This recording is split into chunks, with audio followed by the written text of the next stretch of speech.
Love is being disagreeable. Love is saying no. Love is standing up for yourself. So love is risking being likable. You know, if you cross it. I think you gotta have a dream. The School of Greatness. Really? Yeah.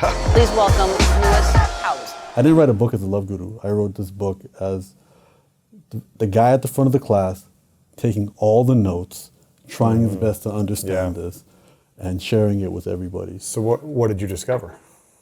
I discovered that if I love, you don't find love, you don't win love, you don't earn love, you can only realize love.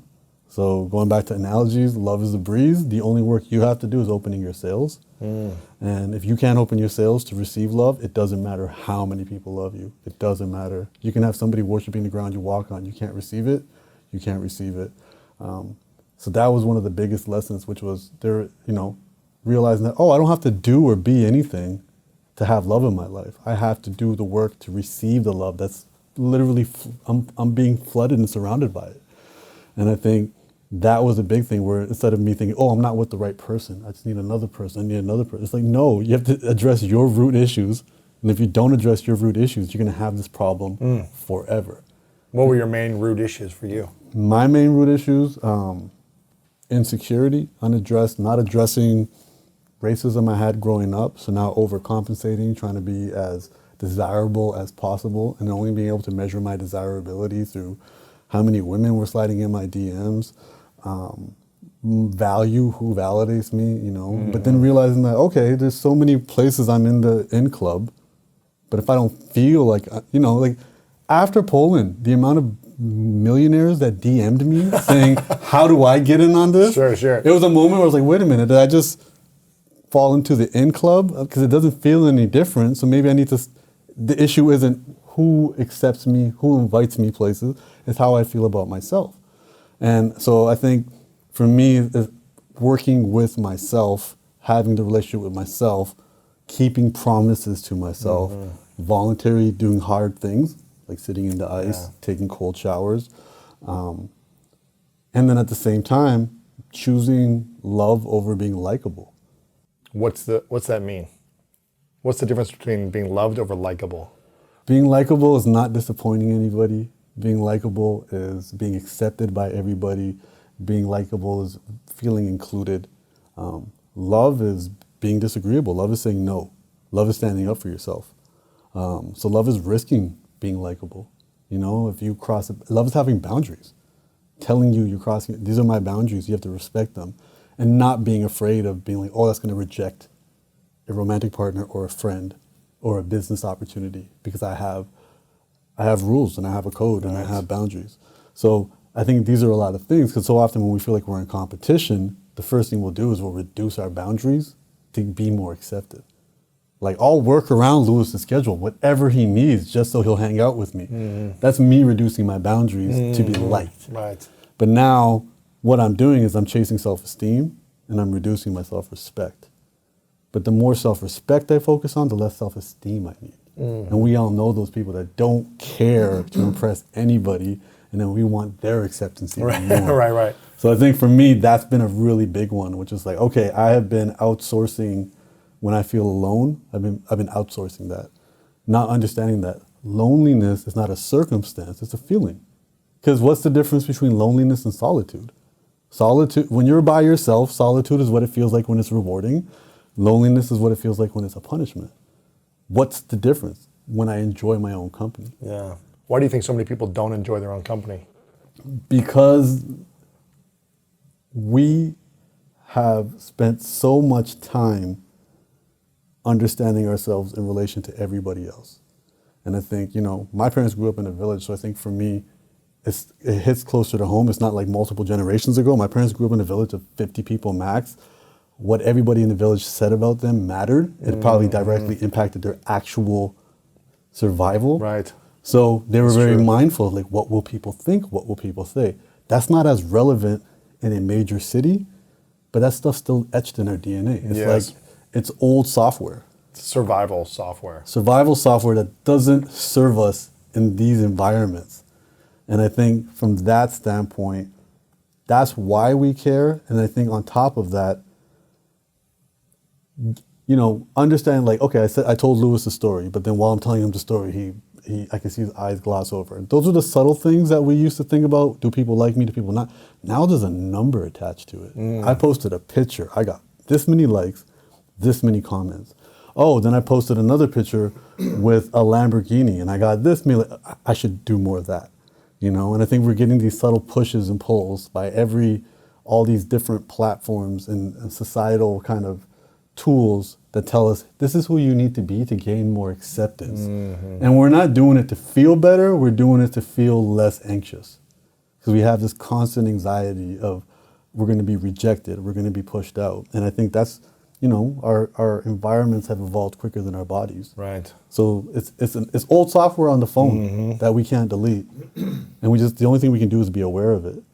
And I think so for me, that's been this journey of being like, okay, well, do I need to be a best-selling author? Do I need to make a bunch of money? Do I need to make sure I'm included in the cool getaways and discovery groups? And I need to make sure I'm with with all the cool kids in the wellness group, and then all the other people who are looking at from the outside see me as the cool kid. Like, do I need that, or do I need to say, hey, you're waking up at 6:30 a.m. and you did it. You're taking a cold shower and you did it. You promised so-and-so that you were going to show up to their event, and you were super tired and you're stuck in traffic and you want to flake, but you're going to showed up, yeah. Because you showed up because you said you were going to show up. Right. All of these things are dramatically more important, and they're going to reveal much more love in your life for yourself. And now you're the source of love instead of something that's thirsting and chasing love and trying to find it from everybody from every different situation. Right. And I think that's been a huge situation. Because I've also realized I've had so much external validation. And it's great. You have the moment, and then there's a day after. Right. There's a day after the one night stand. There's a day after the award. There's a day after having an event where you're the center of attention. And then what? There's a day after getting recognized on the street. There's a day after all of these external things. You just want more. It just leads to you wanting more. They're delicious, but they're not nutritious. And I think for me, that's been the awareness of it. And in the last chapter of this book, I specifically say, look, all this book is me explaining the difference between French fries and broccoli. That's all I'm doing. And while I'm writing this book, I'm eating French fries and broccoli.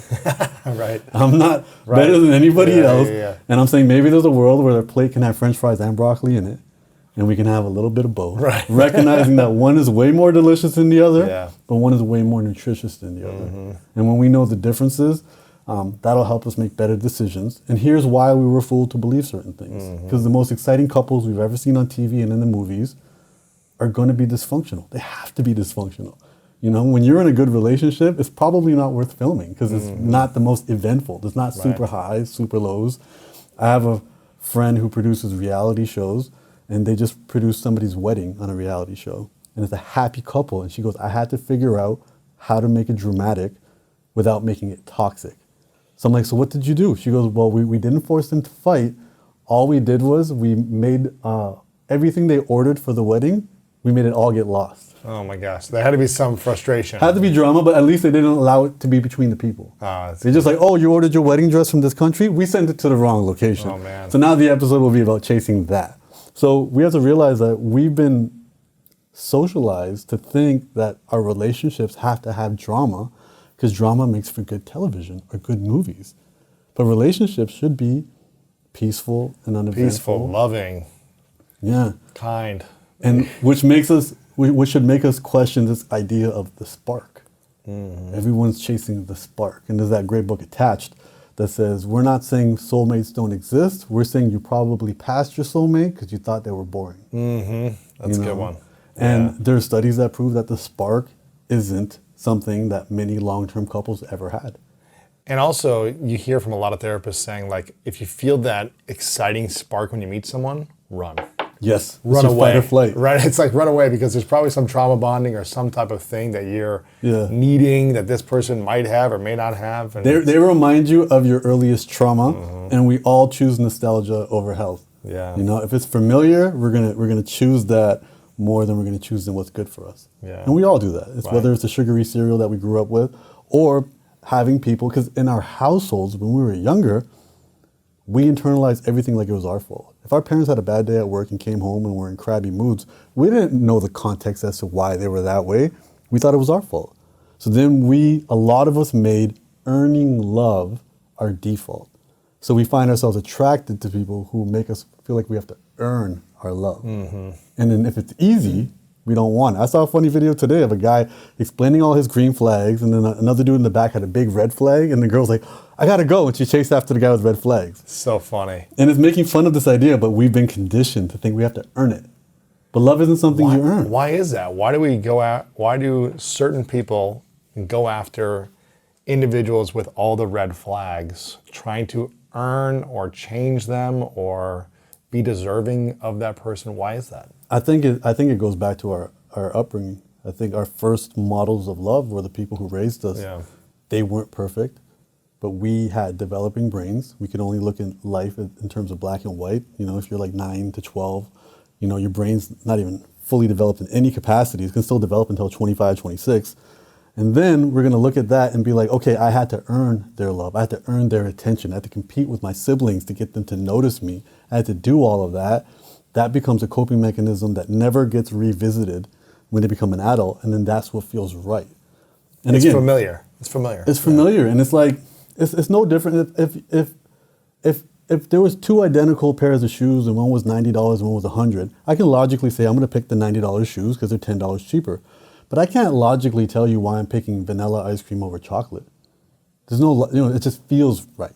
So that's when we chase people. It just feels right, but we don't know why it feels right. It feels right because it reminds you, it matches the flavor of the trauma that you had growing up. Yeah.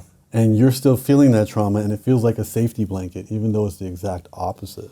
And you talked about in the beginning about learning how to open your sails and receive love. When we chase after unhealthy relationships, whether it be friendships or societal relationships or intimate partners, do you think that we're not able to receive love like in a healthy way if we're chasing an unhealthy individual? Or what?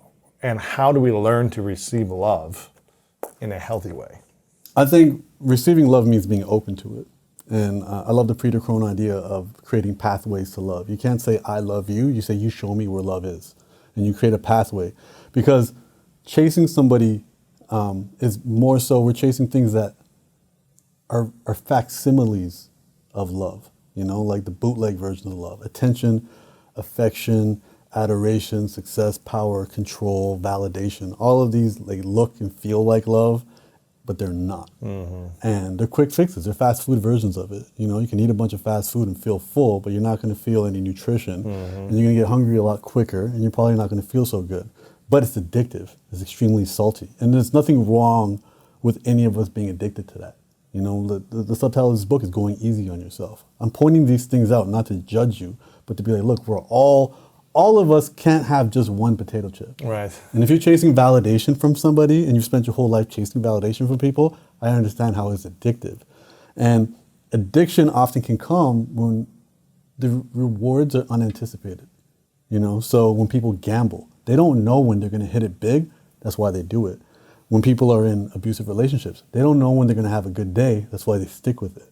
When we're on social media, we can scroll for an hour and see things that make us sad, see things that trigger our emotions, see things that make us compare ourselves to other people, you know, see things that make us feel depressed. And then all of a sudden a cute puppy, and we're like, oh, it was all worth it. Yeah. It's always these unanticipated rewards that make us feel addictive.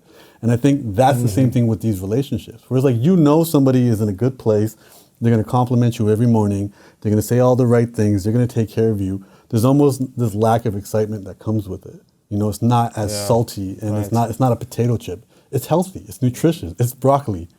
And that's what we need in the long term. Yes. So I think, as I said, my only goal is to help people become more aware of that. Be like, look, this is why I'm chasing this person because they remind me of my dad. Or I'm chasing this person because they criticize me the way my mother used to criticize me. And it feels comfortable. But if I want to have a different life, I'm going to have to do different things. On a scale of 1 to 10, 2 years ago when you were engaged and ending the engagement, scale of 1 to 10, how lovable did you feel to yourself? 10 being like you loved yourself 100%, totally lovable. you believed you were a lovable person, one being unlovable. Where were you on that scale 2 years ago? Probably a 3. 3. I was probably a 3. I think there were definitely parts of my life where I wasn't as insecure as maybe other people. I've never really experienced imposter syndrome, for example. Like I quickly understood that, oh, I'm just as capable as anybody else in that capacity. I know I can write. I know I can do the things I can do. I know I deserve to be in the rooms that I'm in. But in terms of receiving positive feedback from people, feeling seen by people, that was a very weird situation. And I think also my upbringing had taught me, unintentionally, without blaming anybody, that vulnerability was a weakness. And I didn't realize that vulnerability is the only way to connect with other people. Yeah. And, when we were in Poland, that was a wonderful example of everybody being vulnerable, me knowing a bunch of guys for 5 days and developing lifelong relationships till this day. But it was through vulnerability. It was through us being scared as crap to go on the ice, through us sharing stories and crying together and holding each other. And these aren't things that I ever realized was a thing when I was in a long-term relationship, because I always thought I had to maintain a level of protection. And I didn't realize that the fortress I was building was a prison. Mm-hmm. And what I thought I had to do to protect myself, because I had a few negative experiences as a child, and I was thinking very simply, were not serving me as an adult. So my ability to receive love isn't there. And I think a lot of people can't, even today, can't receive compliments. They don't know how to accept compliments. And I think that's a good sign right there that we don't know how to be open and receive love. And I think that's the first step to understanding that there's not a lack of love in anybody's life. It's a lack of receiving love. It's a lack of, again, the breeze can be there. If your cell is closed, then you're not going anywhere. Right. And it's more about doing the work to open yourself up to this. And it's scary, and it will blow up in your face sometimes, and you may be vulnerable with the wrong person, and it may totally feel like you just dumped your heart in a situation and nothing came out. But it's not about what you got from it, it's what you become through doing it. Mm-hmm. And I think that's been the journey for me, realizing it's being more and more uncomfortable every single day and realizing that I'm only entitled to the work. Mm-hmm. What comes from the work, that's not my concern. The results you don't know, yeah. The results I don't know. What were the 2 or 3 things you did over the last 2 years to create more lovability within yourself, the ability to love and receive love more? So what I learned through, and I believe it was potentially Jordan Peterson in one of his interviews, was the definition of sin, the actual word sin, the definition is to be without aim. And it helped me realize that I was actually avoiding setting concrete goals and concrete directions to anything I wanted. So one of the first things that I did was realize that I need, if you want to get in better shape, you hire a trainer. If I want to be a better writer, hire a writing coach. So I went and I got into therapy. And again, that's the dating process in itself. Took a few therapists until I found the right one. And once I got a therapist, one of the things we did when it came to romantic relationships was she had me relive my entire romantic life. Ooh, all the relationships you're in. I mean, even the little ones when you were like 7, 8, the little crushes. And how long did that process take to relive those? That was probably 2 full hours of just storytelling. Mm-hmm. And she paid attention to my face, and whenever my face got bright, she goes, write that down. And what we ended up doing was we ended up becoming aware of what qualities actually make me, excited, or actually make me want to be more vulnerable, or actually, because I think feel more loved, all those things, feel more loved, and I think also what I'm actually enthusiastic, because I think everybody will have these generic, this is what I want in a partner, or this is what I want in a friendship, and they'll all be the same answers. And I think what that did was it really pointed out to me the unique things that actually mattered. Remembering the very first person that I dated that had said to me, you know what, the world needs to hear what you have to say. The world needs to hear Humble the Poet. You need to stop doing all this other stuff. And thinking about, okay, versus dating somebody in the future when I was telling them my plans and they're like, but what if that doesn't happen? Can't we have a plan B? And realizing that, okay, there are 2 very different directions that people can take me and their influence on me. So I need to be with somebody who's going to constantly push me out of my comfort zone, who constantly wants that for themselves. And then also learning that, hey, not only are we just discovering qualities in a person, we have to relate, how does those qualities make you feel? Mm-hmm. So instead of saying, I want someone attractive, the question is, first off, what is attractive to you? Right. Because beauty's in the eye of the beholder. And what does that do for you? Is it you want someone attractive because you want a piece of arm candy to impress your friends? Or do you want someone attractive because you want somebody's symmetrical face that you can look at? Or do you want someone attractive because, you know, you have a commitment to beauty and you want to enjoy being around beautiful people? Or you want someone attractive is because they smile a lot? You know, there's different definitions of that. And I think forcing me to go deep made me become very specific with who I wanted to be around. And even this morning, I had a therapy session, and she was explaining to me people either fly, fight, freeze, or fawn when they're nervous. And she goes, fawners are people who start to manipulate the situation to be more likable. She goes, listen, when you discover a fawner, run the other way. Don't be around any women who prioritize being likable over communicating clearly, or conflict resolution. Be around people who can communicate successfully and in a straight line to you. And she goes, don't spend time and energy around those other people. And that's a tricky thing because we want to be liked by everybody, but this requires you to be like, okay, you're not somebody I can invest time and energy in. And again, not just romantically. This also means work relationships and in friendships. Yeah. So being clear with what works for me and what doesn't work for me versus wanting everyone to like me, I think was a very important step into revealing and realizing more love in my life. Because being like, okay, everyone listening to this interview may not like me, and that's okay. You know, let me be around the people I need to be around with. Going through this process of selling a book, we're playing the attention game. Right. You know, there's endless things I can do to catch people's attention on social media. But a lot of those things might not be things that are in line with my core values. So reminding myself, like, even though like your career and your paychecks matter and relate to this, ensure people find you for the right reasons. You know, I might not be able to play certain games or make certain type of content, but then I'm also not trapping myself on that journey if it works. Yeah, you're not doing dancing videos all day or something that doesn't work for you or make sense for you, right? Completely, or even relying on controversy or relying on, you know, polarization and saying things Or that, news or whatever it is, news-related topics or whatever it may headlines, be. And we've had that conversation before too, where you've had people over here where you could, you know, ramp up the controversy, but you don't, because that's not what the School of Greatness is. Right. And I think there's a beauty to that, and it may make the growth slower, but it's more sustainable. Right. And It's healthier. It's way healthier. And I think that it's choosing health, the slow long term over the fast immediate. And it was you who said to me, and it's always stuck with me, good things happen to people who defer gratification. And I think about that all the time because in front of me is always this gratifying option, and then there's the long, hard road. And I was like, okay, Lewis, let's go.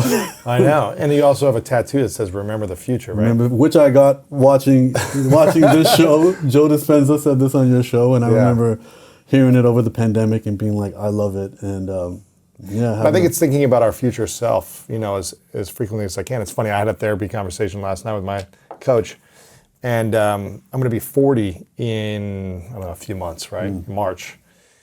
And I never really pay attention to birthdays, right? I acknowledge them. I'm like, I have my lessons and I reflect on it, but I don't really do big things because I try to celebrate every day, right? Anyways, not the point. But she was kind of like bringing it up and saying, you know, what's your vision now moving forward? Like going into this new decade, kind of like, what's the dream? What's the vision? What's the aim? Yeah. And I was like, I want to be talking to myself now as my 50-year-old self and coaching myself on all the challenges or fears that I'm faced with and seeing like all the actions I know I can take that I feel like are going to be scary, but then when I'm 50, I'm going to say that was nothing. You know, that was good job. Like, I'm glad you went through those fears. I'm glad you conquered that. You got us here, but really that wasn't that big of a deal. Yeah. You know, it wasn't that big of a deal. It just feels like a big deal before we do it. So, but it's funny, I was having the similar type of conversation about remembering the future. Yeah. Because I'm trying to make a few big decisions in my life, and she was like, is this going to feel like a big decision 10 years from now? And I'm like, no, it's going to feel like a small decision 10 years away. But it's something I need to do in order to feel it now as opposed to delaying it in order to feel that later. So It's interesting. Before the interview continues, if you feel like you're not living your most authentic life, not leaning into your purpose, and not living the life that your future self would be extremely proud of, I've written a new book called The Greatness Mindset, and I think you're gonna love this. Through powerful stories, science-backed strategies, and step-by-step guidance, The Greatness Mindset will help you overcome all the different challenges in your life to design the life of your dreams and then turn it into your reality. Make sure to click the link below in the description to get your copy today. Okay, let's get back to this video. What's the biggest thing that therapy has taught you? Therapy has taught me, and I think this is a great way to define therapy. Therapy has taught me that a lot of our challenges come from our black and white thinking. We think it's either this or it's that. And I think a lot of that comes from childhood, when we had less developed brains, and that's how we could think. We couldn't think in terms of the complexities. So we thought, mom's mad, she's mad at me. You know, it's either that or she's not mad. And I think as we get older, we're like, oh, that person might have had a hard day. You know, we can see the complexities, we can see all the gray in between. And I think it's oftentimes we've made so many decisions when it comes to our personality, how we're gonna handle conflict, how we're gonna handle challenges when we were young, and we don't upgrade that software, Yeah. we don't upgrade those choices. So for me, it's having these conversations with my therapist and arguments. Me and my therapist, she says You I'm one of argue? her I love to argue. And she says I'm one of her favorite clients for it, and she wins every time, which is funny. which is why I keep her around, because I'm a very stubborn individual. Dang so it, she's right. There's a lot of those moments. She catches me all the time, and very often it's like she'll simply be like, "Why is it only this or that? Why are those the only choices? Why can't there be other options?" And it's really interesting because it makes you discover the root. You know, I'm the child of an immigrant. I grew up in scarcity mindset. You know, the vast majority of the emotions that human can feel are leaning in the negative side, because negative emotions keep you alive. But I don't live in scarcity. I'm doing okay. I don't have to, but I think the way my mom raised me, you know, which is if you can make it, don't buy it. Not realizing that making it takes way more time than buying it. Yeah. Right. I have a puppy and I still use a leash my mom made for me. You know, because it's a sentimental value to it, but that's how her upbringing was. But none of us, you know, my parents don't have a mortgage, they don't have bills, and I'm the youngest and I'm doing very well. So like, it's a mindset, you know, it's like, why does this have to be this or that? It could be this and that and something else. We can live in contradiction. We all do live in contradiction. We don't have to play these games.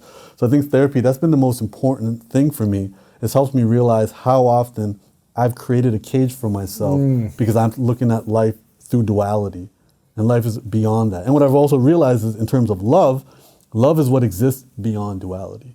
When we stop looking at the world in terms of duality, what's left is love, because love is everything and nothing. You know, when you are in love with somebody, that's when pretty much your ego boundaries start to melt and you view them as you. There's no I, there's no you and me, there's we. And you cease to become something, but at the same time, you feel everything. And there's that beauty there. And it's kind of like the center. You know, it's not on the outside looking in, you're not on the inside looking out, you're in the middle looking everywhere. Right. And I think there's a beauty to that. So I think having that realization in therapy has been amazing, and I don't always catch myself doing it. So having these stories, having these conversations with the therapist, and then having her quickly realize like, okay, well, what are your choices? And I say the two choices. She's like, why? I'm like, well, what else is it? She'll be like, you tell me what is the other choice. Right. and it, so often, like, well, I didn't consider that an option. And she's like, why not? And you're like, oh, it's because I was raised a certain way. Sure.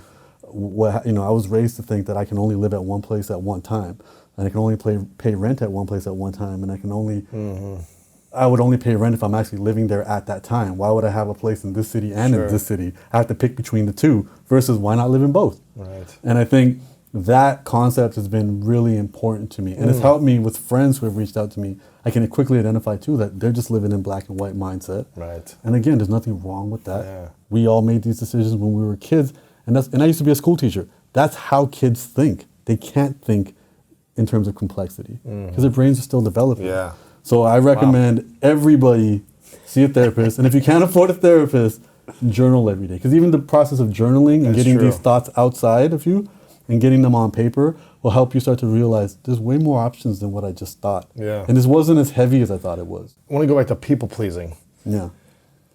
Because you mentioned about trying to be liked with everyone, and I think a lot of people have lived that at some point in their life or are still living that. Yes. What would you say is the mantra or the strategies that supported you from moving away from people pleasing? Because I feel like it's a spectrum probably. It's like, okay, I used to want everyone to like me, and now it's like less of the time, and then it's just I have my friends and I don't care what people think or whatever. But what is the mantra and the strategies you've used to move away from needing to be a people pleaser to everyone?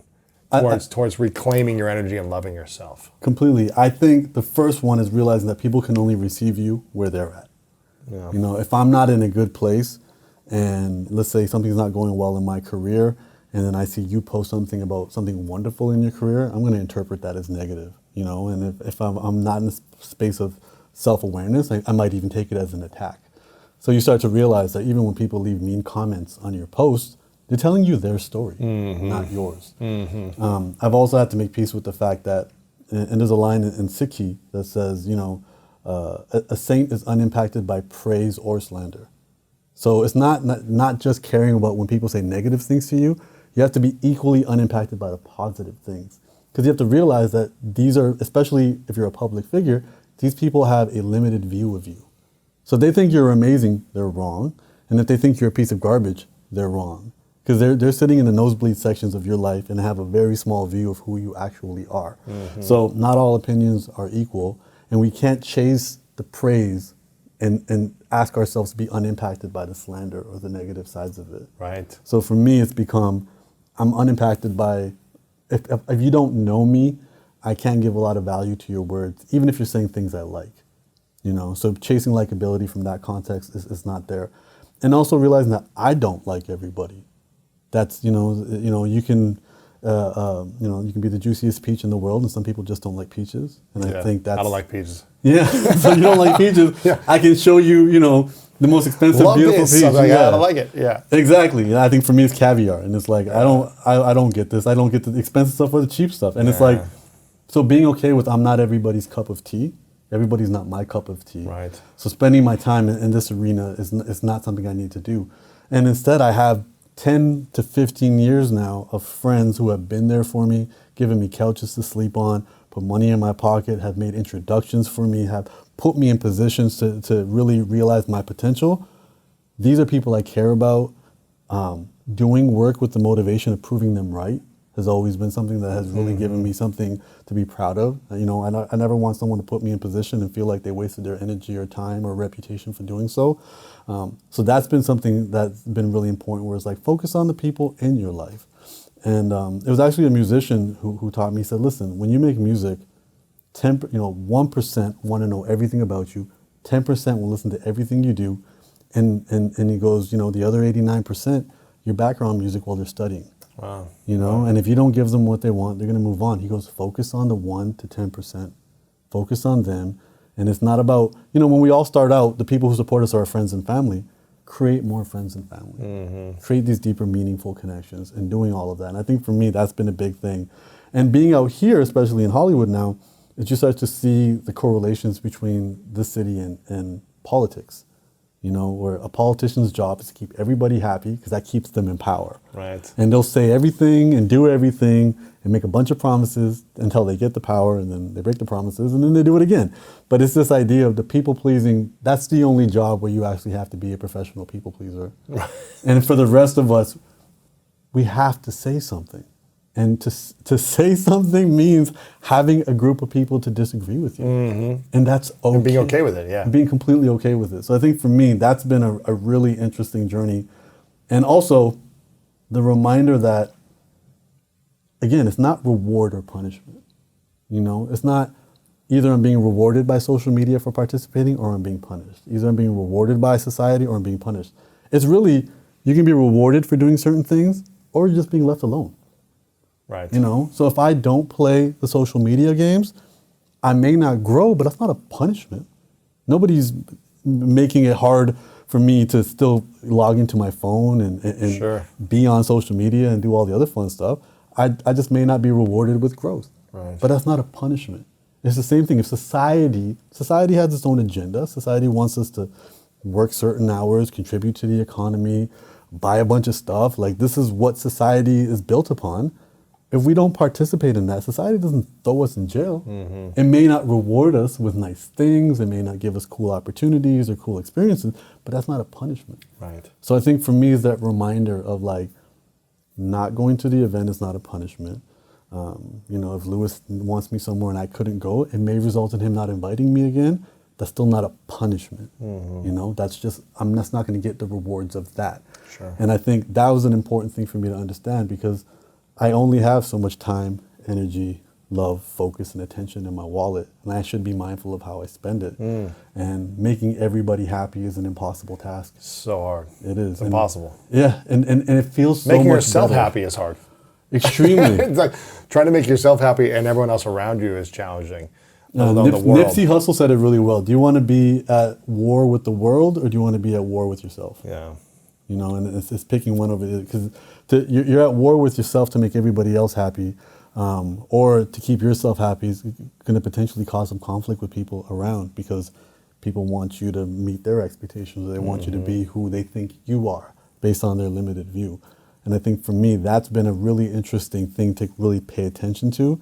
And sometimes it's as simple as, if I needed to, turning off comments, or downsizing my lifestyle if it means I can't go further and make a bunch more money. And I think that peace is way more valuable than this constant growth and chasing, if it requires me not to be my authentic self. Because if I'm not my authentic self, then there's not going to be a lot of self-respect, and then now I'm just chasing it on the outside. Right. Yeah.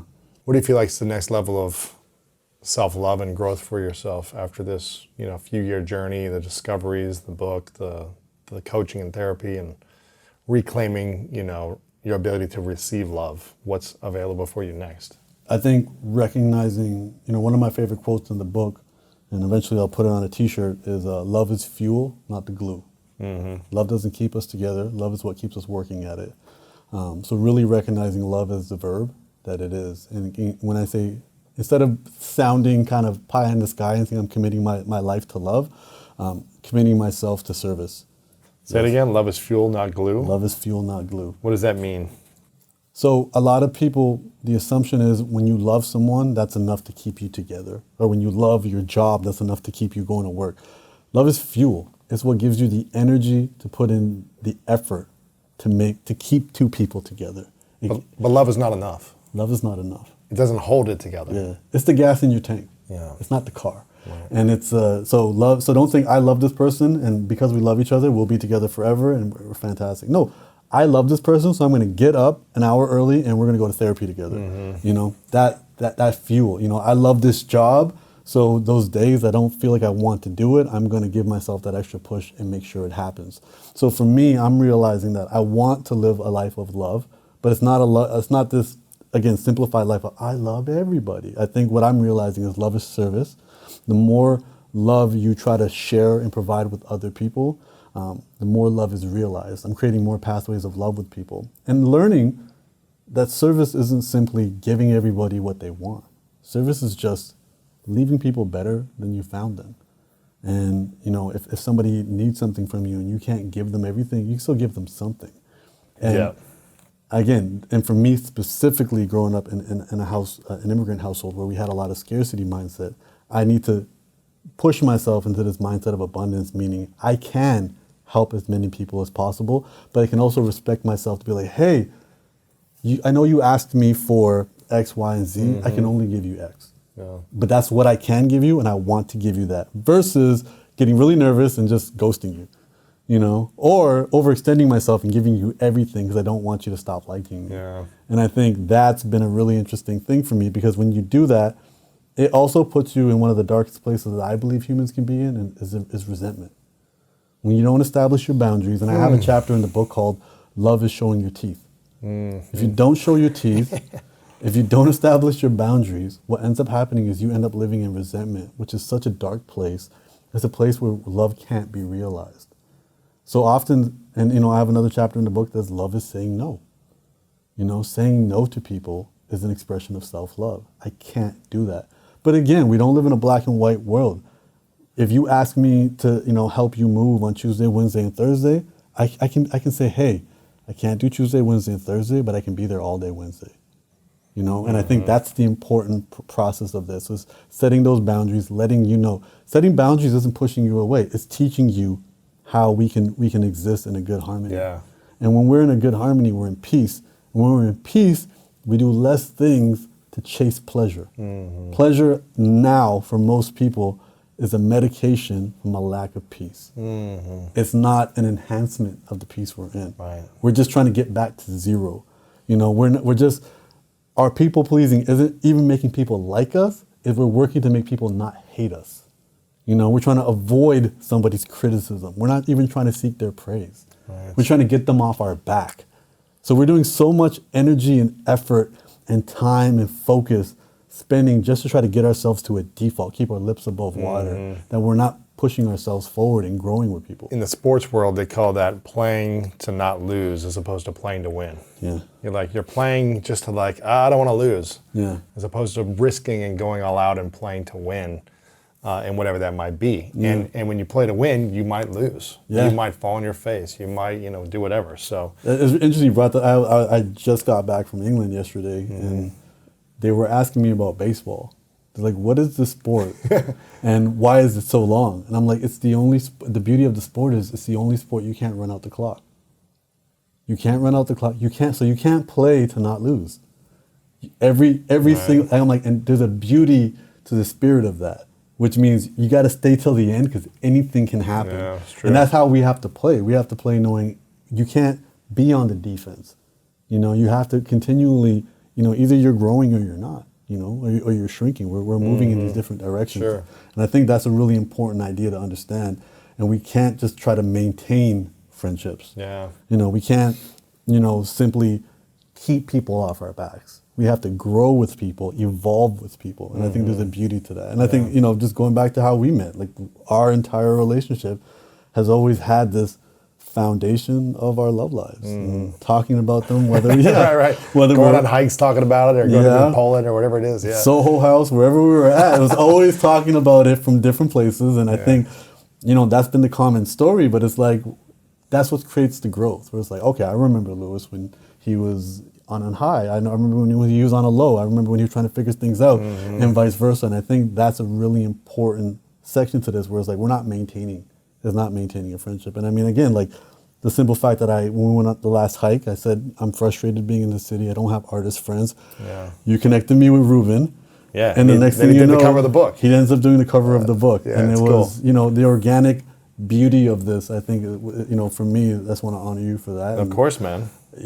As I said, I tattoo stuff that I hear on your stuff. And again, like the amount of lifelong friends you helped me make going to Poland. And I remember when you text messaged me about Wim Hof, I didn't even know that was a person's name back then. And it was, these experiences of just continually being uncomfortable is more important than playing it safe, because discomfort finds us. And we've all learned that since dealing with the pandemic.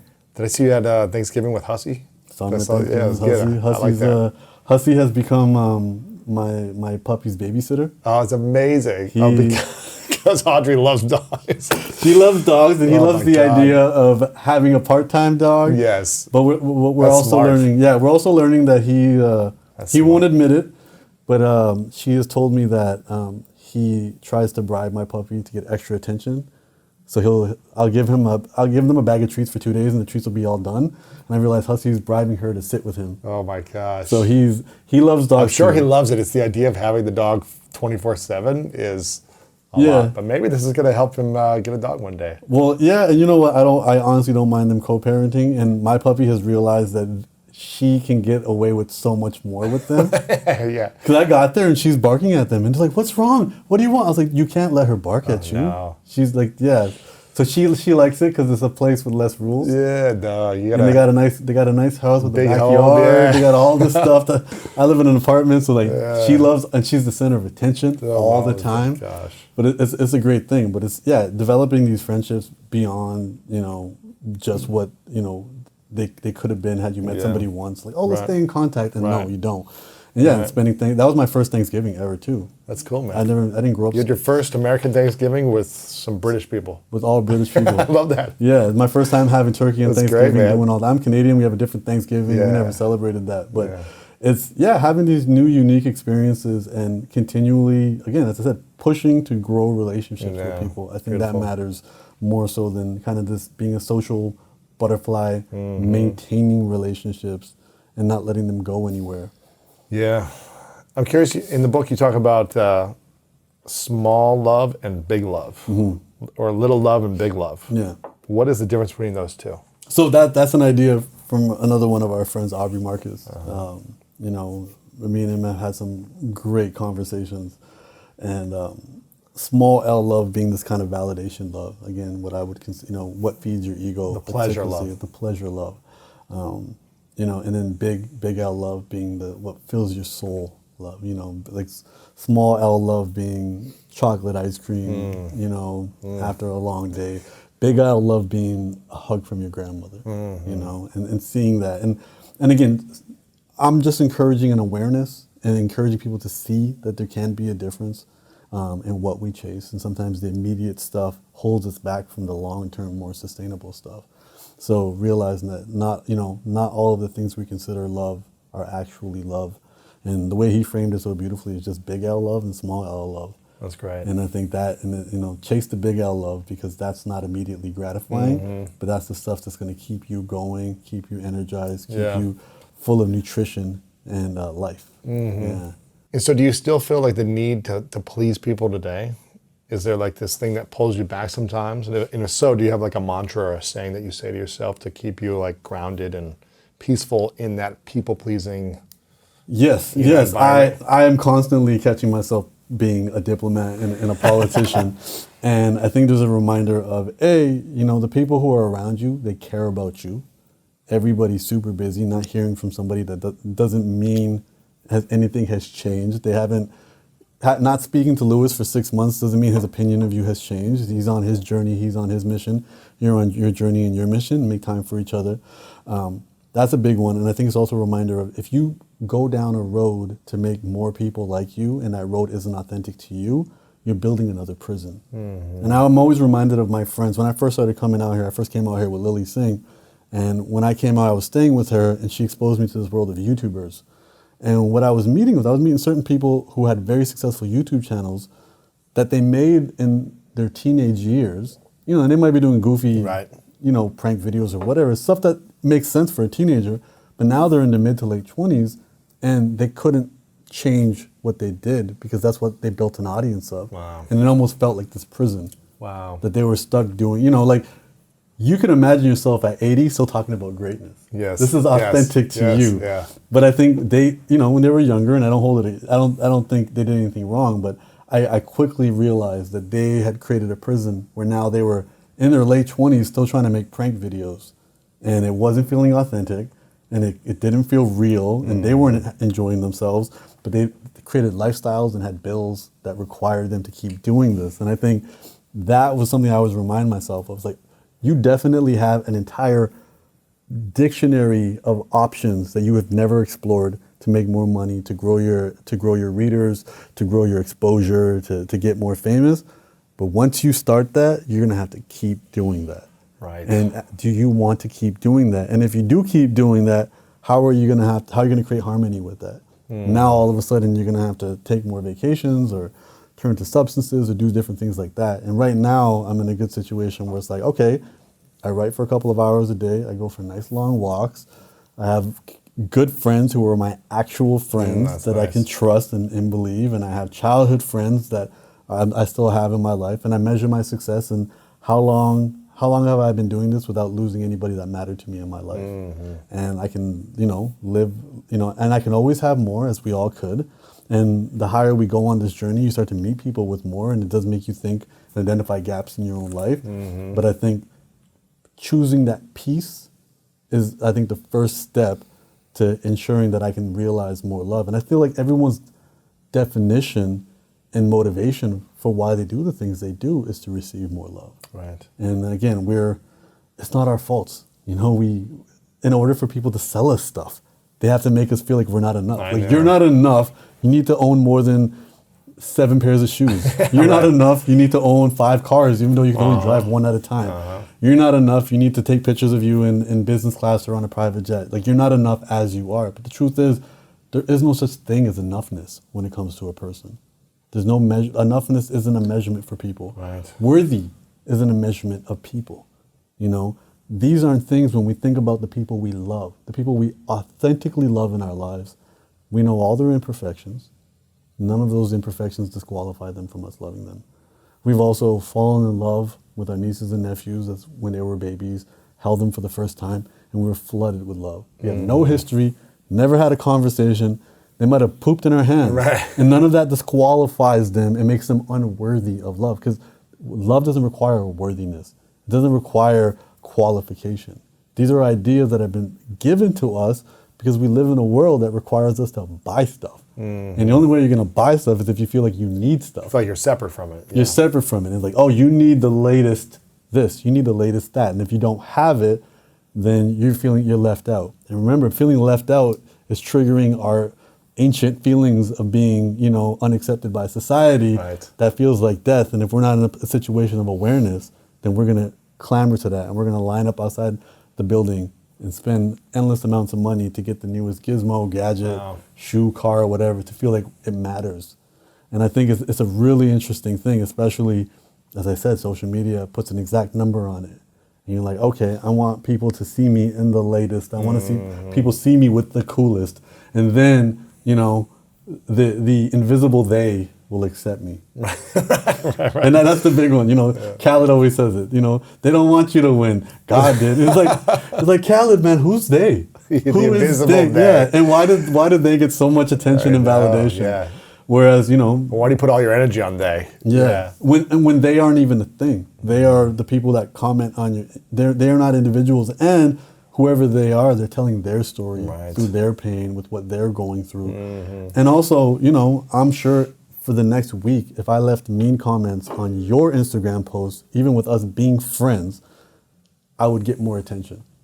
Probably. You get validation for it. Yeah, I would get external validation. If you posted, And you get followers, and you get all this I would get all of it. attention. Yeah, if you post something and I said congratulations, brother, it would mix in with the 9,900 congratulations. And then one, but you sucked here. Yeah. Yeah, but if I said, oh yeah, of course Lewis did this. I heard he paid off someone to get it done, and then it would create an argument, and it would create, you know, polarity and all of that, and that, you know, it's like it's creating a car accident for people to notice you. But then I would be dooming myself down that journey forever. You'd have to keep doing that to get the attention. And we've seen, and look, man, We've seen that a lot. We've seen that a lot, and it never lasts. Controversial creators and artists, you can only be controversial so long until people will be like, oh, okay, I'm used to this I feel like it controversy. sucks at your soul too, right? It's got to. If you're just constantly trying to attack others or create controversy, I feel like it's got to eat at you in some way. Yeah, and I think also just if you have a position on something, that's enough. You're going to find people who disagree with you anyways. Right. And I think,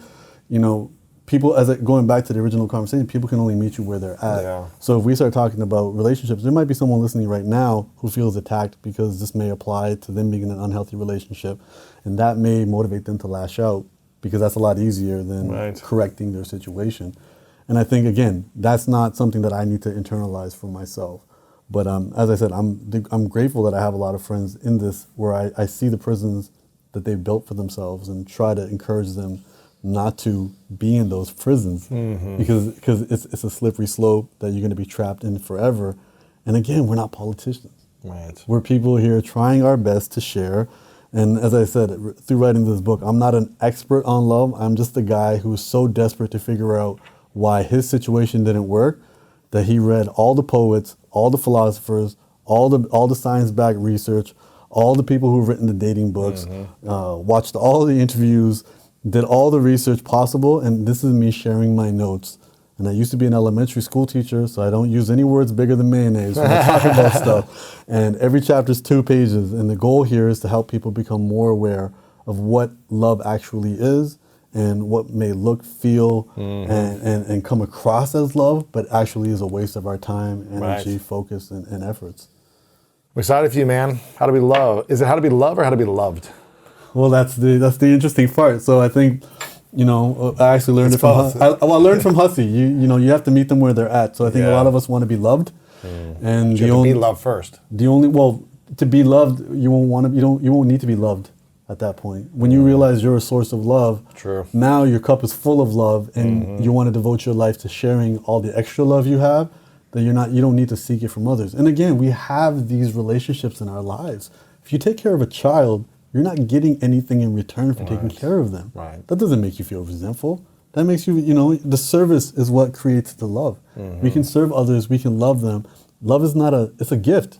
It's not a loan. I don't have to love you wanting it back and keeping track of how much love I gave you versus how much love you gave me. I should be giving you love because I'm a source of love and I have so much of it, I want to give it. Right. And I think, so for me, it's understanding, the only way for me to feel any love is to be love. Yeah. And that's why it's how to be love with the D in there. So that's the big spoiler is, I'm not teaching you how to find love. I'm not teaching you how to craft a text message. I'm not teaching you how to pick up girls at the mall. I'm teaching you how to realize the love that's always existed, how to clear away the blockages that have prevented you from opening your sails. And a lot of that has to do with our relationship with ourselves, revisiting our past from a lens of understanding trauma and coping mechanisms, and prioritizing our future and realizing that, hey, so often I'm trying to be liked by everybody that I'm denying myself realizing love and experiencing love. And I don't require anything other than the ability to enjoy my own company, to feel this love that we all crave. We all crave it. Sure. And for some people, it's wearing expensive clothes and peacocking to get noticed because they think attention is love. And then for other people, it's having admiration or power or control. So we have very wealthy people getting into politics because all that stuff didn't do it for them. Now they're like, I need influence. Right. I need power. I need control. But love is surrender. It's the opposite. And some of the best stories ever told, I was very lucky and fortunate to sit down somehow with George Lucas, the creator of Star Wars. Yeah. And he explained to me that Darth Vader lost the only thing he loved, so he wanted to control the entire universe. And he goes, what he never understood is you can't control everything. It's like trying to pick up a river with your hand. Right. And he goes, and that's how you saw things get deeper and darker for him, because he kept trying to control more and more and more. Because when he was in love, he was able to surrender. But the moment he lost it, he wasn't in a situation where he could love anymore. And I think that's a really important idea for us to start to see with certain individuals that we see that we're taught to look up to, the extremely wealthy, the extremely powerful, the extremely influential. Taking that route is actually showing that they're lacking in their life. And they think just a little bit more, just a little bit more, just a little bit more. And they keep doing it. Versus the people who are content and at peace, and again, they wouldn't make for good media, they wouldn't make for great television, they wouldn't make for a great reality show. But those even-keeled individuals who have found peace, who instead of having everything, they want less every single day. That is authentic love. And we've all had those experiences when we're so madly in love with a person, with a project, with an activity. We are completely present and we're not thinking about what else we need. We're not thinking about what happened yesterday. We're not worried about what's happening tomorrow. We're in the here and now.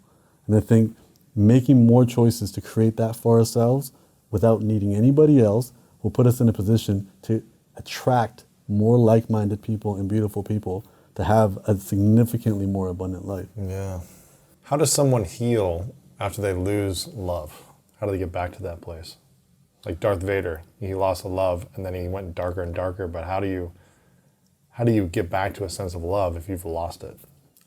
It's so ironic that you asked that question. One of my favorite lines is from Jay-Z, you can't heal what you don't reveal. Tonight, I am booking my ticket to go back to Trinidad, which is the place I got engaged. Wow. And realizing that I initially was like, oh yeah, we used to party there every year. And realizing that I'm not framing this as a journey to a party, I'm framing this as a challenge to go revisit a place that I could easily avoid because it's going to trigger so many negative emotions and pain. And I'm voluntarily doing it. Wow, and that's beautiful. At 7 p.m. tonight, we're booking our tickets. And it was something I wanted to avoid. I'd written out 12 paragraphs to my friend who was organizing the trip, saying why I couldn't come. And then I realized that fear is a compass. I should definitely go. Yeah. And I should, make more wise decisions. I might not party as hard as I normally party when I'm there because I'm not at a place of peace with this. So I'm not going to medicate my lack of peace, but I'm going to go there. I'm going to face it. And I think that's important. That's beautiful, man. Many, many, many years ago, I was violently robbed in New York. And I don't think the healing and the PTSD was ever addressed until I went back to the spot. And I sat there. And again, the negative feelings aren't the enemy. The anxiety isn't the enemy. We have issues with mental health when we try to suppress the anxiety. And I mean, Dr. Leach spoke about that at the Summit of Greatness. And it was such an eye-opening idea. Whereas when we go to these places and we revisit these pains, feel what we feel. And as men, I think we feel that as a big challenge. I think that's one of the reasons men are problem solvers. When someone comes to us with a problem, we want to solve it, not because we want to solve it, it's because when people come to us with their problems, it makes us feel pain. And we don't want to feel pain. So we want to shut them up by solving the problem. But empathy is feeling it. Attunement is being in their skin and saying, I know what you feel like, and I'm going to feel it with you, and let's just sit in this pain together. So in order for us to heal, or I think a better word would be integrate the learning that comes from these. You don't learn when you're happy. You learn from unpleasant experiences. So integrate the learning that comes from these situations means visit them. I had to go back to that dark alley where I got beat up and robbed, and I had to sit there with feeling my body shake from the pain of it. But that's a step. And doing that repeatedly is what's going to help you integrate the learning. Because there's things that I needed to learn from that experience. It was done for me. It wasn't done to me. And I think it's the same thing, going back to Trinidad, it's going to be the exact same thing. Man. I opened the book with that story about the engagement. And it's that I know the exact spot where everything happened, and I know I have to go back there. That's good. And I'm not going to say it's going to be a triumphant, I'm there and I am healed. But it's going to take me, and this is a big idea that we talk about in the book too. I'm not looking for perfect. I'm looking for progress. I'm going to make more progress by taking this trip. I'm not going to be completely healed and unimpacted by seeing her on social media or running into her in person because we have so many mutual friends. I'm not promising myself that. I'm promising myself progress. And I think when we prioritize progress over perfection, then we're able to make small moves every day. This is, we set New Year's resolutions, but we set these goals like, I need to lose 10 pounds. I need to make this much money per month. And then we're subconsciously telling ourselves we're not good enough until we do. Right. But instead of doing that, let's set intentions. I need to live healthier. I want to wake up earlier. Every single day I'm going to wake up 5 minutes earlier. Or this week I'm going to wake 5 minutes earlier. Or I'm going to just go to the gym whether I do anything or not this week. And then let's focus on progress. Okay, I got there every day this week. Now I'm going to go there and do at least 5 minutes on the treadmill or something. And that progress adds up. Instead of us saying, oh, I didn't hit my 10 pounds, I'm a piece of trash. Right. And because the truth is, you gotta hit that 10 pounds, the next voice in your head's gonna be like, what's next? I need more, I need more. So instead, let's just focus on the progress, steadily making progress. So I think for us, I don't wanna minimize what people have gone through in their life, and I don't know if simply revisiting a space or being in therapy or writing in a journal will make it all go away. But it will make progress. And progress is better than nothing. 100%, man. Yeah. I love this, man. How to be loved. Duh. Simple truths for going easier on yourself, embracing imperfection, and loving your way to a better life. And I think one of the biggest things is going easier on yourself. I think a lot of people are so hard and demanding on themselves. And I think it's one thing to be disciplined and organized, and also be easy on yourself. You don't have to be perfect. So it's definitely surrender and going easy. And as I said, pointing out why we make mistakes. It's not to judge you and be like, stop chasing after unavailable men because that's what you're used to. No, like let's realize it. Because being nice to ourselves. I have a chapter in here saying, love is being your own nurturing parent. When you revisit your past, you're going to realize that the people that raised you, whoever they were flawed human beings. Instead of just going back to them and being like, you messed me up, realize that now you have the capability of filling in the gaps. There's an activity called self-havening, which is hugging yourself. Yes. You can do it. We don't need to find a romantic partner to be this for us. We can be our own best friend, which is our biggest cheerleader and also the person that kicks us in the butt when we need it, the person that tells us what we need to hear because they're on our team. We can be this for ourselves. We can these things that we lack sometimes, we can create them for ourselves now that we've realized it. And it doesn't require us to go back and be like, I'm a victim of my past. Be like, okay, I learned that, these people who raised me weren't perfect. My parents had to go to work every single day. They could have been sleep deprived. They could have been stressed out. And if they yelled at me, I completely understand it. And I mentioned this in the book, how my mom raised me versus how I see her as a grandmother. And I'm like, who is this woman compared to who raised me? Her context and her circumstances are different. Yeah. She's retired. She can spend all day following around my niece and nephew. Loving on them, Loving on them, not being the disciplinary, feeding them all the food that they're not supposed to eat, because it's not her responsibility. Yeah. And I think that's important. So for me now, it's like, I need to be the nurturing parent for myself, which means, and even as a self-employed individual, and you know this, when you work for yourself, you have the best and worst boss imaginable.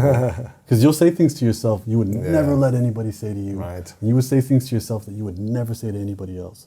And I think from that, but that doesn't lead to more productivity. That's not efficient, So saying, oh man, we were supposed to write 1,000 words today and we didn't, you piece of garbage. What's wrong with you? Why'd you watch TV all day? That's not what you would say to an employee. You gotta be like, look man, we had some goals today, we didn't hit them. What can we do? What can we do to do better tomorrow? And it's speaking to ourselves with love, because we're still speaking to an inner child. Right.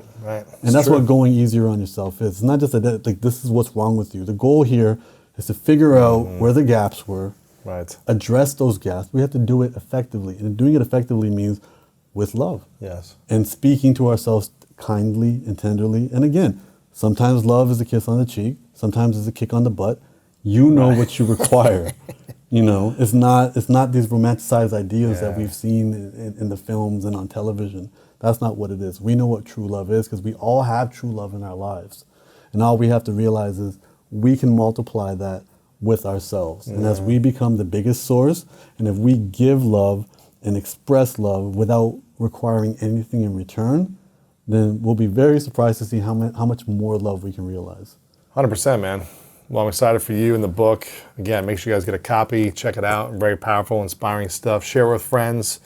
I acknowledge you, Humble, for revealing this and for going through this. I know it's not easy to talk about these things and to talk about, I guess, the lessons or the failures that you might think you have had to get to where you're at, and start reclaiming the love that's always been inside of you. So I really acknowledge you for creating it and using your artistic expression as a poet, as a leader, as a creator, to provide this for us as art for ourselves too. So I really acknowledge you for that, man. I appreciate it. Where can we follow you and support you with the book? The best place? So the book is available everywhere books are sold. You can find me on Amazon easily. You can find me all major retailers, Barnes & Noble, if you're out there in the UK, Waterstones. Your local bookshop should definitely have it. You can find me at Humble the Poet on all socials. And humblethepoet.com/love is the easiest way to find all the links for the book. Love it, man. This is a question I asked you before, but I'll ask it again. It's the 3 truths. Let's see if it's changed. Imagine it's your last day on earth, and for whatever reason, you've accomplished everything you want to accomplish in your life. You live as long as you want, but you got to take all of your works with you. This book, every book you've written, your poetry, your music, everything, for whatever reason, it's got to go somewhere else. It's no longer here on this earth. Yeah. But you get to leave behind 3 lessons to all of us, 3 truths. And that's all we have to remember you by. What would be those 3 truths for you? The newest truth that I've adopted for myself is I have divorced myself from chasing happiness and success, and I now chase fun and hopefulness. That's cool. So I want to, and hopefulness I define as having something to look forward to. That's cool. I think everyone needs something to look forward to. Realizing that we gain more from wanting less. It's okay that there's so many things around us to want. But the happiest moments that we have is when we are in this position of not needing or desiring anything, and to put ourselves in that situation. And it rarely comes from ticking off boxes. Right. It comes from internal work. And I think lastly, there will be so many obstacles when you try to help yourself. There are next to no obstacles when you try to help others. And as somebody who grew up in Eastern philosophy and has seen a lot of Eastern philosophy kind of move into across the ocean and become kind of packaged here in North America, a good litmus test of spiritual practice should be service. Yeah. If the spiritual practice doesn't include this idea of serving outside of yourself, then you're probably in a pyramid scheme or something. You know? I hear you that, man. Whatever your spiritual practice is needs to involve living a life beyond yourself. That's good. And whatever your definition of service is, Yeah. it's just, for me, it's just living a life beyond myself, realizing I don't live in a universe of one. I am a piece of a system, and love is an essential service, and serving people in any capacity that you feel. It does. If you can go to the food bank, go to the food bank. If you can, spread the word on social media, spread the word on social media. If you can, give to the homeless, whatever serving people means to you, make it a priority, put it in the calendar. And I think the quality of your life and how much love you reveal will definitely supremely grow more than doing some of the other external stuff. I agree, man. That's beautiful. Final question, what's your definition of greatness? I want to talk about the summit. Listen, as I told you, it's I've been to so many cool events. I've been to Google Camp. Look that up if you want to know what that is. That's one of the most exclusive events on this planet. And it was cool. It was fun. I've been to Google Zeitgeist. I've been to TED Talks. I've been to the World Domination Summit. These are all wonderful. I am a think tank geek.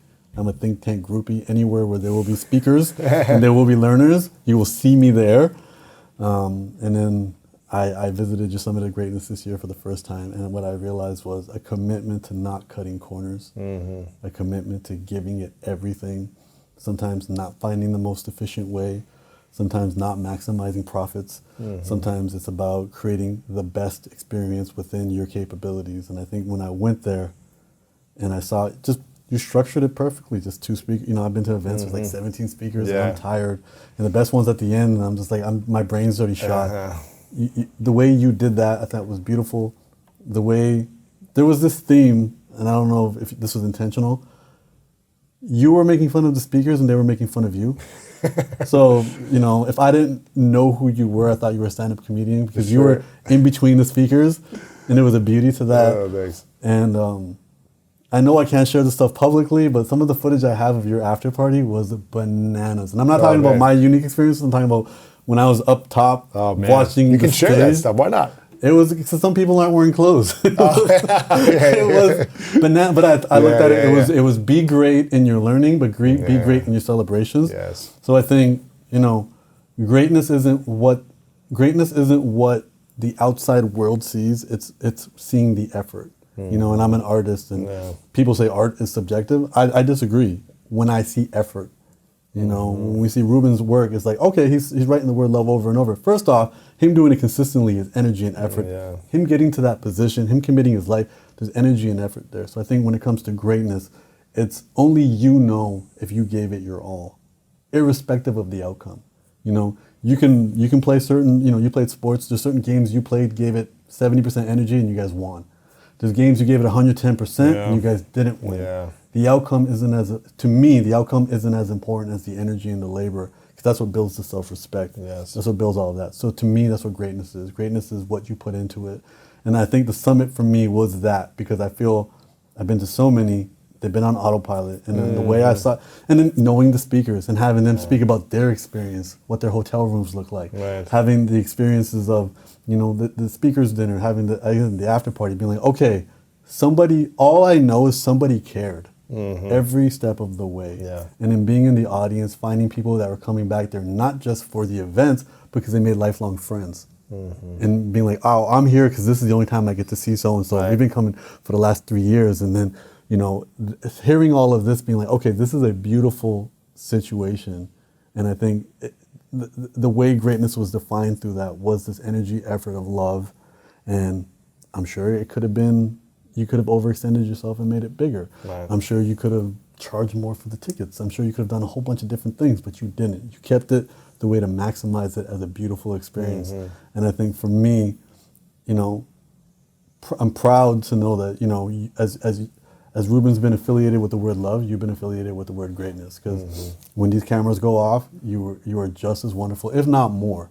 And I think I want your audience to know that. Like, I've known thanks, you for brother. years, and Appreciate it, man. you're just a dope dude. Thanks, Everyone man. we speak to knows you're a dope dude, and you know, so greatness is just putting in that energy and effort, and doing things from love. Oh, man, appreciate you. Thanks, Humble.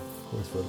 And so this person who you once saw as a gift becomes a given, and then people feel totally taken for granted. And that leads me to number 3, which is resentment.